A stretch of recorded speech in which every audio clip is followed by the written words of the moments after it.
How would you kind of quantify the last year, describe it? I mean, it had to be a frustrating one for you.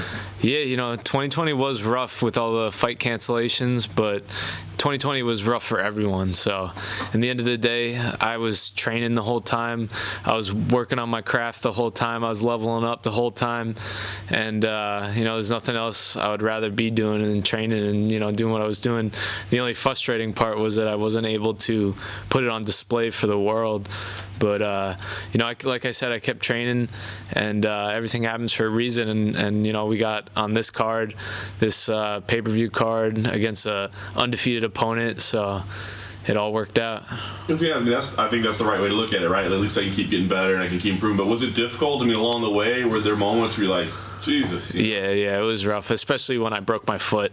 But, I stayed doing PT, and I'm 100% healthy now, and we got this huge opportunity, and now I'm ready to make the most of it. Nice. Let's say, a main card of a pay-per-view, not only pay-per-view, but obviously it's going to be one of the biggest ones of the year, right? So does that, I'm sure you're just excited to get back against anybody on any card, but does that add to it a little bit? I mean, it doesn't. I can't write it up better than this.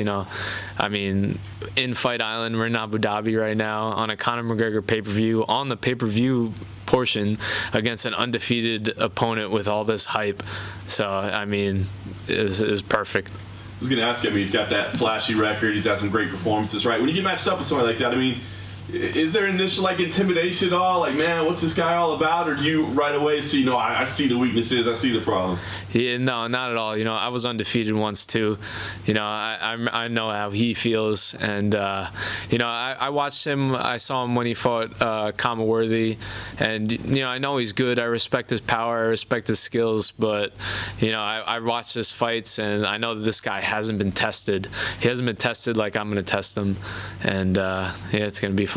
Very nice. Last thing for me, he's got, he's had some exciting performances. So, I mean, are you expecting something that happens real quick, or are you trying to drag him out into deep waters? What kind of fight are we going to see? I'm prepared for it all, but yeah, I'm gonna test him. I'm gonna drag him to deep water. I'm gonna drown him, see if he can swim. So, everyone he's fought, he's got a lot of first round finishes. I know he comes out hot, and I'm prepared for it. What's gonna happen when I don't go down like the rest of his guys? We're gonna find out. Has it been beneficial at all being around so many high-level lightweights this week? Yeah, it's pretty cool. I've been following Michael Chandler his whole career, so it's pretty cool seeing him around. And I just saw Dustin Poirier walk by. Haven't seen McGregor yet. I heard Khabib's walking around too. Yeah, and at the end of the day, I'm like a fan just as much as a fighter, and I see these 155ers walking around, and no doubt I'm sizing everyone up. What do you think happens in the main event? Pretty big one. How do you see that one playing out? It's going to be a great fight. It's definitely going to be different than the first time they fought, and I like both guys. I'm a fan of McGregor. He's great for the sport, just in everything. The first UFC event I ever went to was McGregor against Seaver in Boston back in the day, and I was 1-0 as a pro back then. And I was watching that fight, just feeling the energy that McGregor brings with all the Irish fans, and I was like, I gotta fight. And now I'm fighting on a McGregor card, so it's pretty cool. And Dustin Poirier, you can't not love that guy, and you got to root for him, and I always do. So I'm mainly rooting for a good fight. I want to see a great fight, and I'm excited to watch. I'm hoping that they let us into the arena so we can watch. You were at that fight in person? Yeah, I was at that fight in person back in the day. That was 1-0 as a pro too, and I was just getting going in my career, and I was like, I got to get here. I'm gonna make it here. Now we're here. Of the four, because obviously the champion of your division says the top four basically fighting to impress him. Of the four, who do you think was the most challenging to beat? Yeah, he definitely does. I mean, you want to see a guy with such high-level jiu-jitsu against Khabib, who's just mauling people. But I'd like to see Chandler too.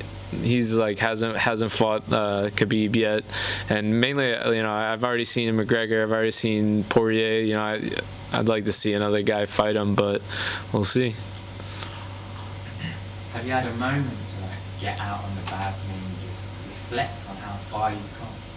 Yeah, definitely. You know, had a lot of time to reflect during this quarantine. I'll tell you that much. But it feels good. You know, we just got out today and walking around and trying to, you know, soaking in like the hotel at least. And but yeah, every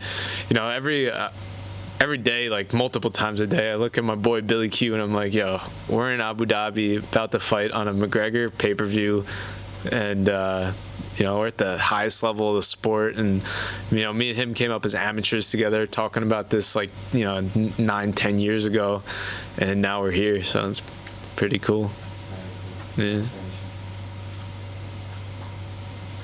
cool. Cool. All right, thanks. I got guys. one over here real quick. Oh. Who would you say the biggest influence and your you know a main training partner that you know really got you to this point? Yeah, you know, I've had a few, but you know, there was one guy that I've been beating up my entire career. You know, I pretty much call him my punching bag. You know, that Billy Q kid. You know. All right. That's awesome. You didn't even say his name. That Billy Q kid. You know.